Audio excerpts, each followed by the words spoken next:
हाँ, तो जैसे हमने अपने पिछले वीडियो में फ्री रेडिकल के बारे में बात करी थी, अब हम नेक्स्ट जो रिएक्शन पढ़ने आ रहे हैं फ्री रेडिकल से रिलेटेड वो है वुड्स रिएक्शन। देखिए वुड्स रिएक्शन क्या है। वुड्स रिएक्शन में लिखा है सबसे पहला पॉइंट कि this method is use to prepare the symmetrical alkene. Symmetrical alkenes मतलब जैसे कि हो गया आपके इथेन, ठीक, ब्यूटेन, इस तरह की एल्कीन को बनाने के लिए हम वुड्स रिएक्शन का यूज़ करते हैं। अब वुड्स रिएक्शन की जो रिएक्शन है वो किस तरह से होती है, एक हमने ले लिया एल्काइल हैलाइड। सेकेंड पॉइंट इसको हमें याद रखना है कि इसका हमने क्या लेंगे, सोडियम। सोडियम मेटल है जो कि एक्टिव मेटल होता है, और इसका हमने जो लिया है वो है ड्राई ईथर या फिर THF। THF हम बाद में यूज़ करके दिखाएंगे आपको किस रिएक्शन में THF का यूज़ होता है। वैसे नॉर्मली सोडियम और ड्राई ईथर के प्रेजेंस में RX का रिएक्शन कराते हैं, और RX जो ग्रुप है वो कपल होकर RR एक एल्केन में फॉर्म करता है, और जो Na सोडियम मेटल का जो हैलाइड बन के जो बनता है वो प्रेसिपिटेट हो जाता है, ठीक। इसके बाद हम पढ़ते हैं कि सोडियम जो है वो एक एक्टिव मेटल है। We do not use water as a solvent. हम इसके अंदर वाटर एज ए सॉल्वेंट नहीं ले सकते, इसलिए नहीं ले सकते, अगर हमने सोडियम को पानी में डाला तो ब्रस्ट हो जाएगा, बर्स्ट होने की दिक्कत होगी, बहुत ही हाईली रिएक्टिव मेटल होता है, फ्लेम्स उठ जाती हैं, आग लग जाती है, इसलिए, ठीक। इसके मैकेनिज्म को देखते हैं। मैकेनिज्म बहुत इंटरेस्टिंग है। सोडियम ने अपना एक इलेक्ट्रॉन लूज़ किया और Na पॉजिटिव उसने फॉर्म किया। सबसे पहला इनट हो गया, इसने अपना इलेक्ट्रॉन लूज़ कर देगा आराम से। फिर यहाँ पे क्या है, जो एक एल्काइल हैलाइड का पार्ट है RX पे जाके ये जो इलेक्ट्रॉन है RX में से X वाला पार्ट जो है हैलोजन पार्ट है, वो इलेक्ट्रॉन का भूखा है, इलेक्ट्रॉन इसको चाहिए जहाँ भी मिलेगा। तो इसने यहाँ पे एक इलेक्ट्रॉन यहाँ पे देखा और इस एक इलेक्ट्रॉन इस X वाले पार्ट पे जाके चला गया, और X वाले पार्ट पे जाके ये वाला जो इलेक्ट्रॉन है इस बॉन्ड का वो R पे जाके शिफ्ट हो जाएगी, R डॉट पे फॉर्म कर लेगा। इसकी वजह से इस एक इलेक्ट्रॉन को जब ये इलेक्ट्रॉन X वाले पार्ट पे गया तो ये X नेगेटिव के फॉर्म में निकल जाएगा, और इस बॉन्ड का जो एक ये इलेक्ट्रॉन है वो R रेडिकल फॉर्म कर लेगा। अब ये R रेडिकल दूसरे R रेडिकल के साथ जाके एक एल्केन का फॉर्मेशन करेगा। ये R रेडिकल इस दूसरे किसी R रेडिकल के साथ जाके एल्केन का फॉर्म करेगा, और ये जो X था X नेगेटिव ये अपना Na के साथ मिलके NaCl को फॉर्म करेगा, ठीक। तो ये थी इसकी मैकेनिज्म, जो वुड्स रिएक्शन के अंदर मैकेनिज्म हम पढ़ते हैं। इसमें मेन पॉइंट क्या याद रखने की है कि R रेडिकल बनना है, X जो है वो सोडियम के साथ जा रहा है और इलेक्ट्रॉन रिलीज कौन कर रहा है। सबसे पहला सोडियम ने इलेक्ट्रॉन को रिलीज किया, ये रिलीज इलेक्ट्रॉन इस X एटम हेलोजन एटम पे जाके अटैक करेगा और X नेगेटिव बनाएगा, जिसके थ्रू ये वाला जो इलेक्ट्रॉन था वो अपनी R के साथ फॉर्म करके R रेडिकल फॉर्म करेगा, और ये R रेडिकल जो फॉर्म हुआ दूसरे R रेडिकल के साथ मिलके एक एल्केन को बनाएगा, ठीक। आगे देखते हैं। तो सबसे पहला जो कैरेक्टरिस्टिक हम पढ़ेंगे वुड्स रिएक्शन में, सबसे पहला कैरेक्टरिस्टिक्स में क्या लिखा है, we can make symmetrical alkene only. Symmetrical alkene ही बना सकते हैं हम वुड्स रिएक्शन के थ्रू। देखिए कैसे।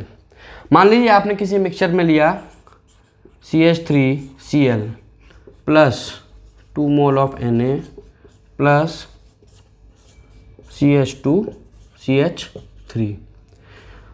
अब इसके अंदर जो रेडिकल बनेंगे, एक तो बनेंगे इसमें दो रेडिकल CH3 CH2 रेडिकल, ये दोनों रेडिकल बनेंगे।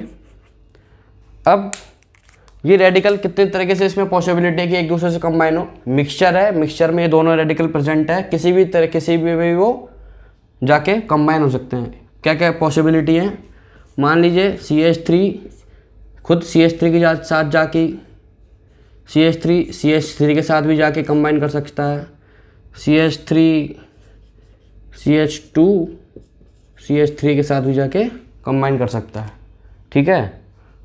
तो एक बार खुद से कंबाइन करेगा, एक बार इससे खुद से कंबाइन करेगा, ठीक। मान लीजिए CH2 CH3 किससे आके कंबाइन करेगा, खुद। एक तो प्रोबेबिलिटी ये सेम आ जाएगी दोनों की, इसकी भी दो प्रोबेबिलिटी बनेगी ना, एक तो ये CH3 के साथ जाके कंबाइन कर सकता है और दूसरा खुद के रेडिकल से भी आके कंबाइन कर सकता है। तो ये तो कॉमन है दोनों में, ये दोनों में कॉमन है। तो कितनी पॉसिबिलिटी है इसमें, इसके अंदर 3 प्रोडक्ट हमको मिलेंगे। अब 3 प्रोडक्ट कौन से मिलेंगे, एक तो मिलेगा हमको CH3 जब फिर अब CH3 के फ्री रेडिकल अपने खुद के CH3 के फ्री रेडिकल से आके कंबाइन होगा तब हमको सबसे पहला प्रोडक्ट मिलेगा। दूसरा CH3 का फ्री रेडिकल दूसरे फ्री रेडिकल से आके मिल जाए, ठीक। और तीसरा जब जो दूसरा रेडिकल है ये वाला जो रेडिकल है ये खुद अपनी रेडिकल से आके कंबाइन हो जाए।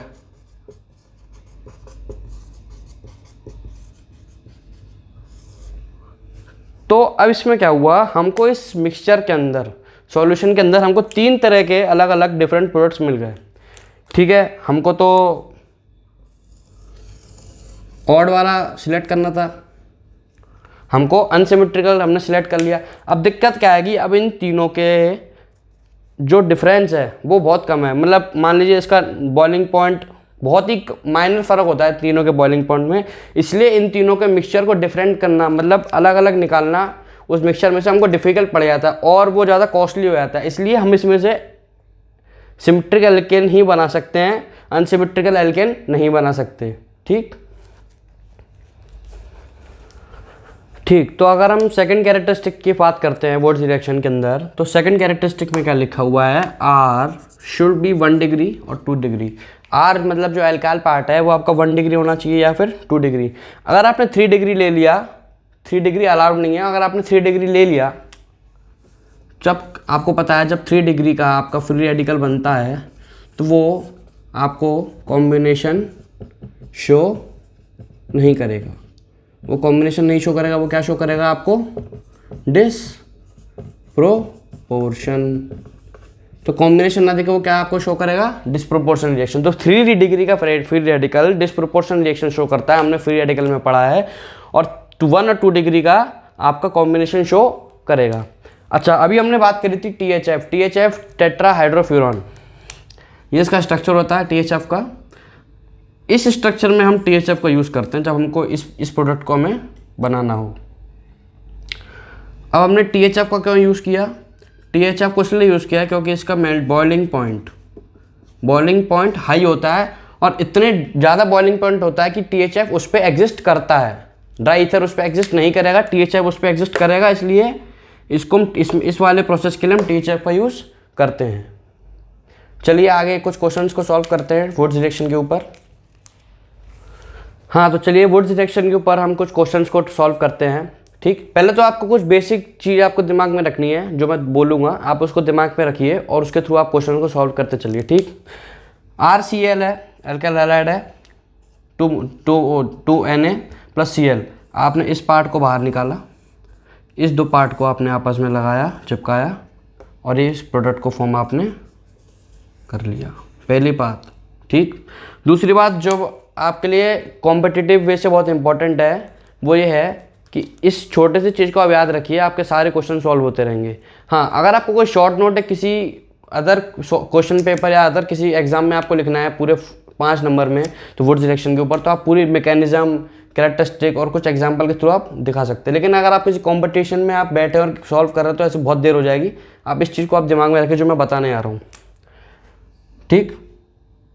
कोई भी क्वेश्चन आए वहाँ सोडियम और ड्राई ईथर दिख जाए एल्काइल हैलाइड के साथ, तो आपको फ़ौरन दिमाग में याद आना है कि वो वुड्स रिएक्शन है। और वुड्स रिएक्शन में एल्काइल पार्ट को हटाया, यहाँ फ्री रेडिकल लगाया, इसको चिपकाया और चिपकाने के बाद आपको ये मिलेगा, ठीक। एक्स पार्ट हटाया, फ्री रेडिकल लगाया और फ्री रेडिकल को चिपकाया।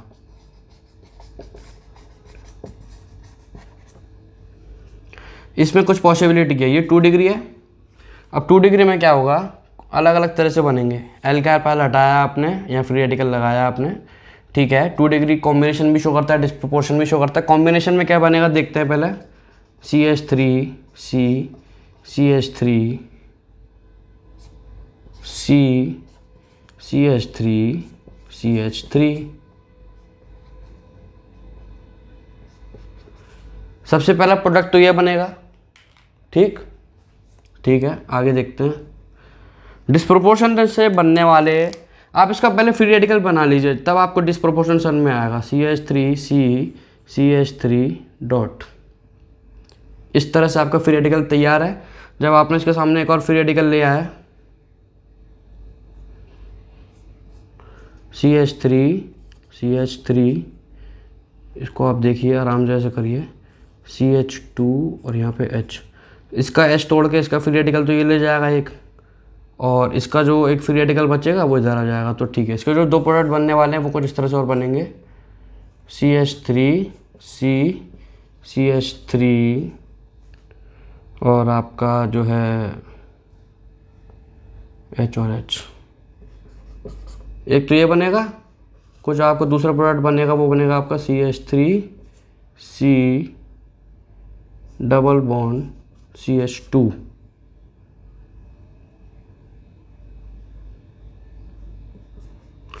तो ये 2 प्रोडक्ट तो आपको डिस्प्रोपोर्शन से मिले और ये वाला एक प्रोडक्ट आपको मिला कॉम्बिनेशन रिएक्शन से। ठीक है, मेन एक बात और, रेट। जब भी हम रेट के अंदर देखेंगे, जब भी कोई फ्री रेडिकल बनेगा तो इंट्रामोलिकुलर की रेट हमेशा इंटरमोलिकुलर की रेट से ज़्यादा होती है, जो हम फ्री रेडिकल में पढ़ चुके हैं और यहाँ पे हम पढ़ रहे हैं। ठीक, चलिए नेक्स्ट क्वेश्चन। यहाँ फ्री रेडिकल हटाया, ये फ्री रेडिकल हटाया, वो सॉरी फ्री रेडिकल नहीं, हेलोजन पार्ट हटाया, फ्री रेडिकल बनाया, फ्री रेडिकल को यहाँ यहीं पे चिपका दिया क्योंकि इंट्रामोलिकुलर है, इंट्रामोलिकुलर। ठीक,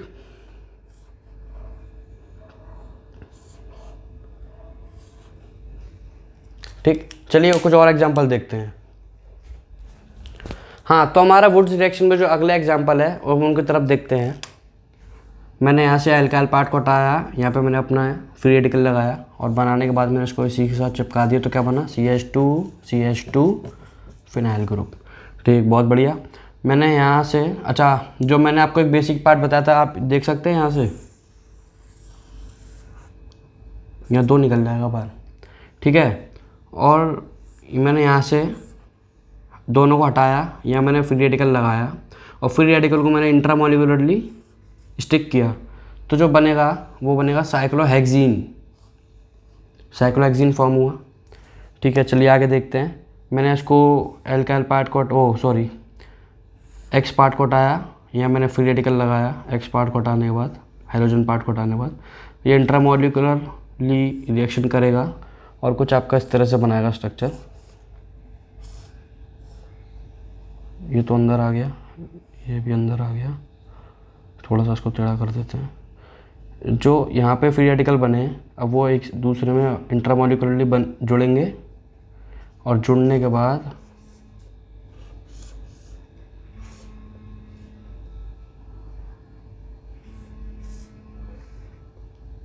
इस तरह से फॉर्म करेंगे अगला कंपाउंड। हमारा next example number 8। Example number 8 पे देखिए, आपने इस हेलोजन के पार्ट को हटाया, इधर से हटाया, यहाँ पे फ्री रेडिकल जनरेट होगा। फ्री रेडिकल जनरेट होने के बाद आप भी हमें समझिए डी क्या लिखा है, यहाँ पे ड्राई ईथर है, डी का मतलब यहाँ पे sodium as a active metal है, और यहाँ पे जो बनेगा इस तरह से बनेगा आपका। ठीक है, अब इसके अंदर क्या है, इसमें रेजोनेंस होगा, double single free radical DSF, double single free radical का रेजोनेंस होने के बाद उसका रेजोनेटिंग स्ट्रक्चर कुछ इस तरह से बनेगा। ठीक है, और यहाँ पे पहले से फ्री रेडिकल था, यहाँ फिर इंट्रामोलिकुलर बॉन्डिंग, इंट्रामोलिकुलर स्टिक हो गए दोनों के दोनों फ्री रेडिकल, और क्या फॉर्म करेंगे आपका कुछ इस तरह से